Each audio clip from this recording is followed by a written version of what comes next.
what technologies are you currently using to stay as efficient as possible and kind of streamline everything?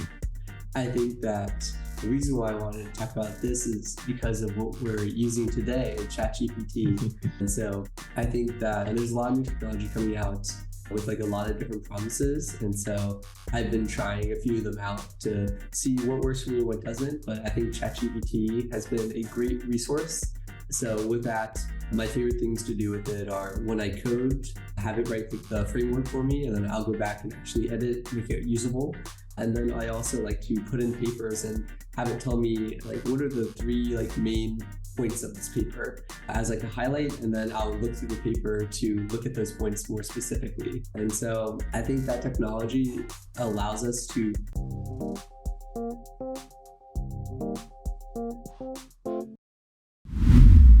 Hello, everyone. Welcome to the It's a Material World podcast. I'm Punith, and David is joining me today. And so, this episode is a little bit different, right? Where we're trying to figure out different episode concepts to try out, and we decided to hop on the ChatGPT train, and we wanted to ask ChatGPT, for discussion topics relating to material science, specifically early career professionals and college students, whether that's undergrad or graduate. And so based on that, ChatGPT, lovely source, lovely resources, has given us some topics to discuss, whether that's, mentorship or time management, or transitioning from academia to industry, or one industry to another, just an assortment of topics that we'll be discussing today. So yeah, I guess without further ado, David, I wanted to see if you had anything in particular, that any topic you wanted to start out with. Sure, yeah. Maybe we can start with successful project management in material science. So I guess, what does that mean to you? Yeah, to me, I think project management just means how do you move a series of tasks or a project with one end goal. How do you move it forward as efficiently as possible? And this has been something that in my role as a design assurance engineer at Boston Scientific, I've gotten more and more experience with it as I've been able to take on more kind of leadership roles. There's a role where you just act as the functional expert, or you provide the functional opinion, but then there's also kind of more that PM role where you are gathering cross-functional opinions and you decide on the path forward.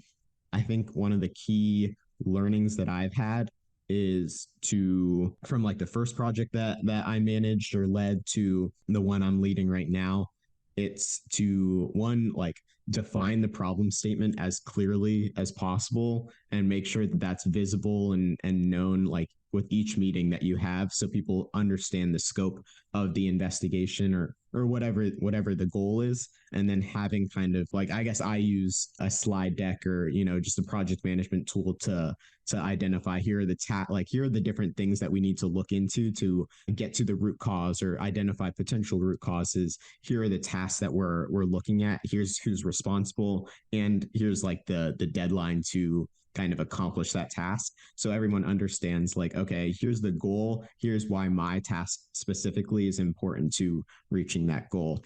And I think when you add a due date, even if it's relatively arbitrary, at least you're moving the project forward and people understand who's responsible, who's the primary person who's responsible, and when do they need to get it done by. So that was kind of a lot there, but that was kind of the main thing in terms of how do I structure a project and how do I manage that effectively. But wanted to get your insights if you have anything to add there. Yeah, no, I think that's very comprehensive. I think the points I'd like to emphasize and add on are, first, what you're talking about with the primary contact. I think there's always like the saying that, oh, unless you say someone and tell them exactly what to do, they might freeze, or in this case, do nothing.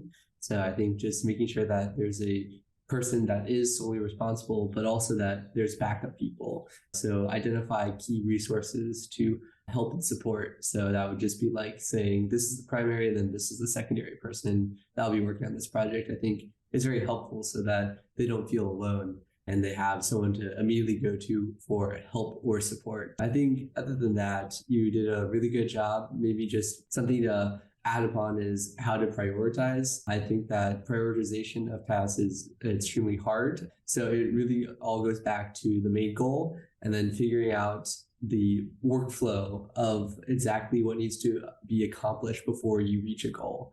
And so in there, you need to identify where each of your tasks kind of lies within this workflow. And so you need to be able to identify the key tasks that need to happen now, that need to happen later, and then like little tasks along the way.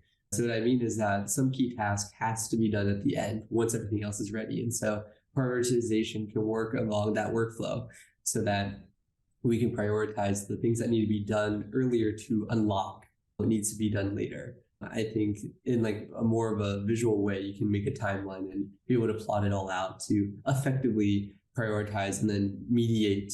And so this could be that like the primary of the first main task can then become the secondary of the second main task, which is relying on it.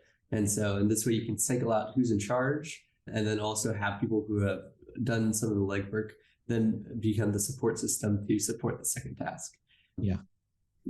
Other than that, I think you did a very effective job explaining how most people do project management. So, oh, thank you. Well, I love that idea in terms of the project timeline. And I think a common example of that is a Gantt chart, but just what you were talking about with the primary and secondary acting as a support system is like an interesting twist to that. And I know in our capstone project that our team really liked that idea with the primary and then not, as the person who's going to be held accountable, but they're not alone in that endeavor, right? They'll have secondaries to rely on.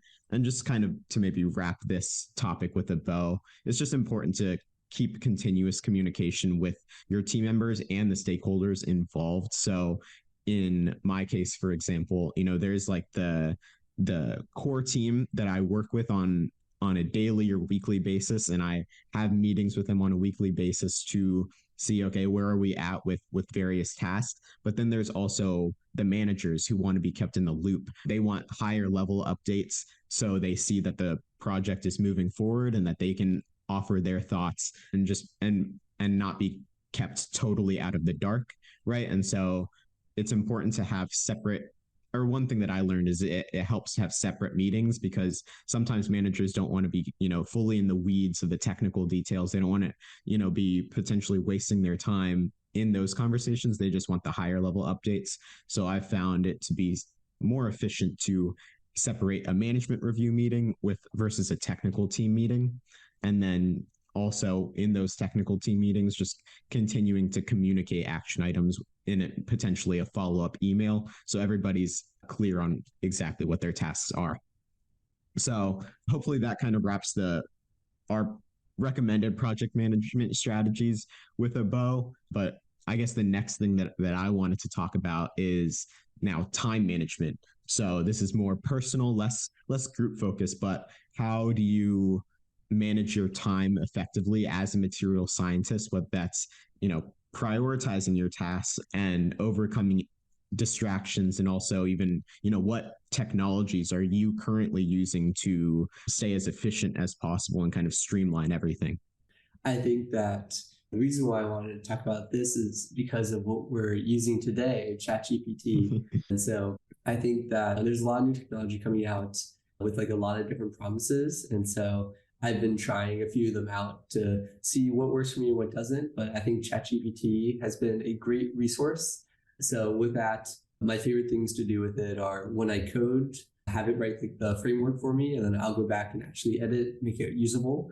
And then I also like to put in papers and have it tell me like what are the three like main points of this paper as like a highlight, and then I'll look through the paper to look at those points more specifically. And so I think that technology allows us to identify key points, but then I think it's still important to go back yourself to dig into those key points more clearly to understand exactly what's occurring and not rely on technology because it has been seen to be wrong from time to time. So I think it's a great first pass, and that really streamlines a bunch of different things for me because now I can just quickly do a first pass through ChatGPT or other technologies, and then I can go back to the ones that seem to be the most relevant and read in more detail. So I think that has saved me a lot of time doing a lot of the grunt work that would have been done otherwise. So I think first using technology And then other than that, just also just more managing time skills, set aside some time to work and then time to rest. So just separating work and life helps keep you on task. And so I think just moving forward, knowing that past this time, I'm not going to do any work allows me to focus more on the work in that time instead of basically goofing off. So I think that those two are my primary tips for how, as we become a more technologically advanced society, trying to leverage the technology that is becoming available can make you more efficient. Yeah, I totally agree. You don't want to be kind of left behind by not taking advantage of something like ChatGPT or whatever technology, whether it's AI or not, is most applicable. And I love that specifically, how you leverage ChatGPT to kind of create a structure that saves you time, right? And it's not like you're cheating anyone or anything, right? Like you're just using it to have a starting point, because I feel like one of the hardest things to do is just get started, right? And then you kind of build that momentum. So I couldn't agree more on that front. I guess the other technologies that I use are fairly simple. It's Google Calendar and a journal, like a journal just to write down here are my priorities in terms of here's what I want to do every single day, and then here's some of the stuff that would be, I think it would be productive, would be good to work on today, and then kind of add those tasks into my Google Calendar, right? And then also kind of plan out the rest of my week as well. So I have a general idea of here are the needle moving tasks that'll get me to where I want to be. I've also used Trello in the past, and I'm currently working with monday.com. These are project management tools that you can use personally as just kind of a workspace or workboard for yourself. Just some things to try out. Everybody's going to be different in terms of their preferences, but I do think just as things get busy, as they often do, whether you're a student or whether you're early career professional, things do get busy. So I think it's important to prioritize your health as well. One thing that I try to do is I try to get some form of exercise in every day, meditate every day, and read every day. So that just keeps my mental health in check. And even though that there's always, so much stuff going on, right? Whether that's work related, podcasts, whatever. So those are just some tips from the time management perspective. But David, I wanted to see if you had anything else to add, or if not, what topic do you want to discuss next? Yeah, no, I think that's a pretty good overview of how we manage our time. So maybe we can move into the next topic, which is maybe we can go to strategies for career transition in material science. So for this one, I know that we wanted to talk about basically being able to take skills from one industry sector and then go to another industry sector, or even academic research group to another research group. For this, I think we just wanted to highlight the key things that you need to take from every job, or a list of discernible skills that can be used at any point. So that would be data analysis or just basic lab skills. These things can always add up to build a good base of foundation, so that when you do transition, it's an easier transition because you have this solid base of fundamental skills that then you can build upon expertise that will be able to help you excel in the new industry. And so maybe for examples, I think that moving around, Punith and I both did different internships in different sectors. I think the key point whenever we did decide to change was that first, you did your research on what skills are needed to excel in the role. Then you would do research on those skills and try to build it up. So for example, I did a data science internship. So learning more about Python and data science. And then I did a project on it with the company. Working on these skills more and more gave me room to improve and build upon my fundamentals. And then finally, framing all my past experiences in a way that can be understood by the new group. And so talking about material science is basically just data science of materials. And so learning about all these fundamental equations, like the Arrhenius equation, are just basically probabilities of things occurring. And so framing things that I've been doing in one field as just a applied science of another field, because we take very heavily from each other's fields to be able to excel and get almost ideas from them. So being able to eloquently explain I know that I can do this job because I do these things in my own field are very helpful in being able to convince or basically show that I'm not just someone that will not know what they're doing completely. It'll take time, of course, but I have the fundamentals from this other field that I can apply to yours. I think that's like the main thing that I wanted to talk about. Yeah, for sure. And I think it's just a testament like to just knowing you the past I guess like 6 7 years now. Like it's your path hasn't always been like exactly clear. Like you didn't know exactly where you'd end up, but like your past experiences, it was obvious to me why like Tesla wanted you based on like the way you were able to frame your different experiences, whether it was your data science internship, your battery research experience, and your internship experience, obviously that as well. But just the way you're able to kind of frame all of these projects and everything that you've been involved in, like it was a no brainer why Tesla would choose you. Right. And so I think just from my end, the only thing I would add is like clearly the key step that you identified was identifying those transferable skills and figuring out a way to put it in perspective so that the recruiter or the hiring manager knows the value that you're providing to that company, right? And so then the question is, how do you identify those transferable skills, or how do you identify like what is the requirements to be successful in that role? And that's where I would just say like start your job search or start that transition by just like trying to connect with people who are already in that position where you're kind of eyeing, right, or you're interested in, and then and narrow down from there and ask them like, what are the 3 characteristics required to be successful in this role, as well as also just kind of learn more about what they felt have been key skill sets that they've built or past experiences that they've been able to leverage quite frequently to be again successful in their current role. So from personal experience, right, to I didn't have any medical device experience really outside of the capstone project that David and I were a part of, but I was able to talk about my data analysis experience from my GE internship,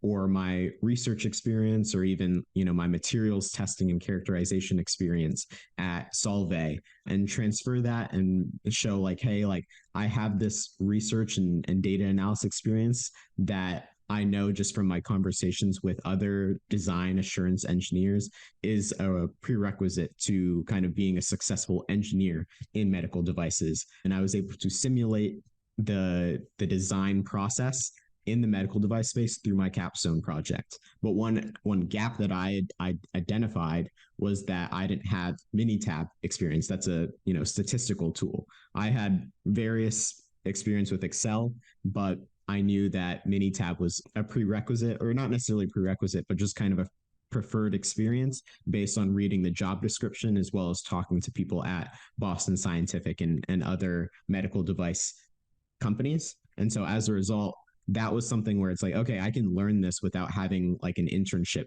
to do so. So I just used LinkedIn Learning. I leveraged that tool to learn more about Minitab and get some experience with that. And then I was able to talk about that in my interviews and say like, hey, like I understand there's a gap here, but I'm currently working on it. And that was also much appreciated. So I thought you had a very, very comprehensive discussion there in terms of how do you transition from one industry sector to another. I think it generally the same principles apply if you want to transition from academia to industry. You just probably have to leverage more of your research experiences more, and also the main difference that I see from academia to industry is more of the soft skills. It seems like just being able to work with different functions. And so just to be able to highlight your communication skills in terms of your thesis presentation or attending conferences, things like that, presenting in front of very diverse audiences, just highlight that, and that'll be highly sought after in the industry. So yeah, I think that wraps up that conversation about strategies for transitioning your career in material science. Another one that ChatGPT talked about, another topic, was mentorship and discussing strategies, not necessarily for seeking out mentorship, but like a good amount of our audience has probably mentored someone in the past, whether it's a graduate student to an undergrad student, or a recent graduate to a current undergrad student, or like a freshman or sophomore. And how do you properly support material science students? One framework that I've tried to prioritize when I'm in more of that mentor role and working with a mentee is approaching it more as a coach instead of a consultant. And so the difference there is that a consultant, identifies the potential issue and then gives you a solution of, here's exactly what you need to do to like overcome that challenge, right? To determine the root cause and then identify a solution to get to where you want to be. And there's nothing wrong with that. But I think as a coach, there's more of that like question asking and that kind of back and forth discussion of like getting like allowing the mentee to iterate their motivations and what inspires them, and then allow them to kind of problem solve for themselves. And you just offer like good guiding questions so that they can think through solutions and then get your thoughts and everything like that to have like a comprehensive solution and plan. And then they feel like they came up with it themselves, so that you're basically coaching them so that every time they have an obstacle or a challenge they need to overcome, instead of running to you for a solution, they're thinking through it themselves and then just getting kind of your support along the way. I think that is a lot more powerful from the longer term perspective, because mentees, like, you're not going to be their mentor forever always, right? But if you give them frameworks to think about to solve problems for themselves, then I think they can really just like develop as a human over the long term, both personally and professionally, if that makes sense. But I wanted to see what your thoughts are there as a mentor. Yeah. I know you've been part of like the industry mentor program, so just wanted to get your thoughts.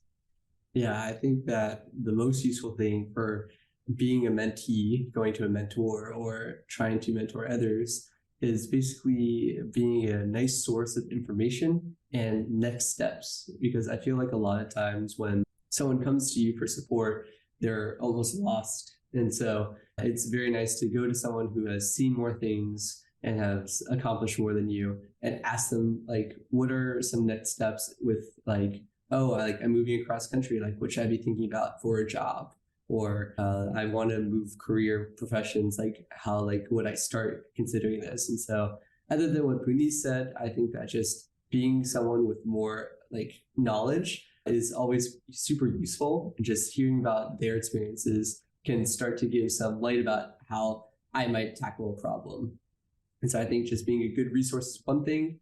And then also basically being a second set of eyes on another thing is that sometimes I really just need someone else to look over this to make sure that I'm not making any like gross mistakes or like huge errors. And so I think that it's always just more like calming to be able to go to someone and say, hey, like I'm going to submit this to this job. I would really love a second pair of eyes. And so basically just being there, and then also being like, oh, like, of course, do like what you think is best, but like here are some resources, here are some next steps. Like go ahead and like explore what's out there for you and then make a decision. I think is always good to be a mentor, as really like as you go through life, always take information from those who have done more than you. So I think that's like another step of, as we grow older, that can be another step of mentoring that we can give, and then we can always still take from those above us.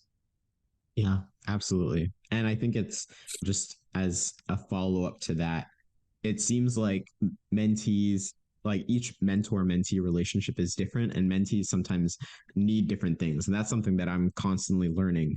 Is it's important, at least for me, to, instead of assume what they need, you continue to ask questions so that you're both on the same page about like what would a successful mentor mentee relationship look like, and what does that mentee need from the mentor on a week to week basis, or however frequently you're meeting. So like on for one mentee, maybe they really want that accountability where like after every week you check in and say like, hey, have you accomplished X, Y, and Z? That these were the three things that you wanted to accomplish. But someone else may not want that. They maybe just want someone to talk through things with and glean advice from, and there's different stages of the relationship. So that's just another thing to keep in mind, is just be aligned on what the goal is with this relationship, and how will it be successful from both ends. Okay. And to maybe wrap up this conversation, we're going to go a little bit more into, I guess, the psychology, but it is something that I feel I've seen from many material science students and young professionals, especially entering their first role, or getting involved in something massive for the first time, is how do you overcome or even deal with imposter syndrome as a material scientist? And maybe this is, there's different, I guess, feelings that come with this, self-doubt, maybe a lack of confidence, or just, how do you develop a growth mindset? So I just wanted to get your thoughts, David, on overcoming or even dealing with imposter syndrome, if you have any advice on that front. Yeah, so I would say, like, with jumping around different industries, always going in, or like your first couple of weeks are going to be stressful because it's like a completely new industry that isn't what you're like classically trained in. And so I think the main thing to remember as young career professionals is that they don't expect the world of us at the beginning. And so really just being open-minded and trying to learn as much as possible is what helps me through my imposter syndrome. And so I don't know if like I can ever tell you how to overcome it, like eventually, because like who knows if I'm actually over it. It comes in spurts, basically, just randomly. But I think that what has helped me the most is just trying to keep my head focused on the prize, with learning more about the job I'm in, trying to apply what I know about like material science and other areas to my job. And then finally, just trying to contribute to the ultimate goal in any way I can helps me like think that, oh, it's okay, I do belong here. And so I think it really is just drowning yourself out sometimes and focusing more on what's important. And so I found that like when like I am like trying to learn more and like I am contributing, I don't have time to doubt myself. And so sometimes I think like self-doubt is like somewhat beneficial, just like as a sanity check, like, oh, like, am I sure this is like what I want to be doing? But I think overall, like sometimes like it's better just to believe in yourself and go for it. And unless it's like a huge mistake, like they're not going to fire you for it. So just know that like there is growing pains along the way. And that's just part of growing as a person, would be like my general advice. But yeah, if you ask me in 5 years what my answer would be to this question, I'm sure it's going to change, because as I become more accustomed, as I become more senior, things will change, and hopefully I'll have less doubt.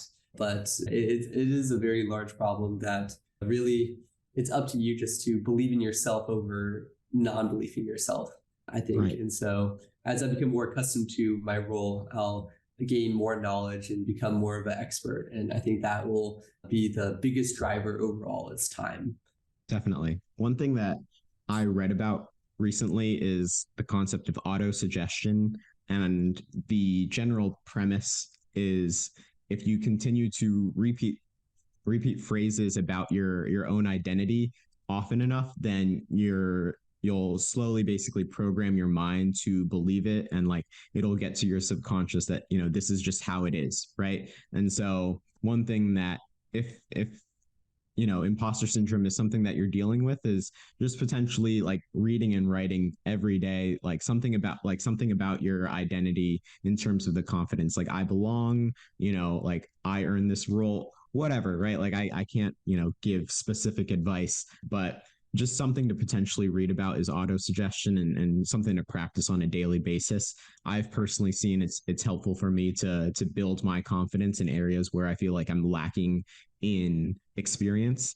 If you it's not really like the fake it till you make it, but it's similar, where you can try to just like, when you have that confidence, then the growth mindset will kind of come in place, and the self-doubt will gradually decrease over time. So there's that relationship there, and just continuing to reiterate positive thoughts to yourself and set that identity as someone who's a contributor, who provides value to your company, to your research group, etc. That'll quickly be internalized when you practice that on a daily basis. So, okay, those were, I believe, 5 topics that ChatGPT gave to us, and I really enjoyed this discussion. But feel free to comment or let us know if you enjoyed this episode or if you want us to do anything more like it. But I hope it was helpful, and I hope you guys have a great rest of your day. As a materials engineer, we can make an impact in nearly every single industry. But with that versatility comes a lot of different options to choose from. So if you have no idea which industry or position is right for you, believe me, you're not alone. I've been there, done that. But just for a moment, imagine narrowing down your ideal role and company by the end of this week. Imagine being able to secure your dream job offer without having to apply to hundreds of job openings. Our online course, MSE Academy, includes video testimonials, resumes, interview prep, and mentorship from materials engineers who have been in your shoes. We also connect our members with companies and industry professionals in our expansive network to help accelerate your job search as much as possible. To learn more and get started, simply click the link in the description below. And if you enroll within the next 24 hours, we'll add 3 bonus career development resources. I hope to see you there.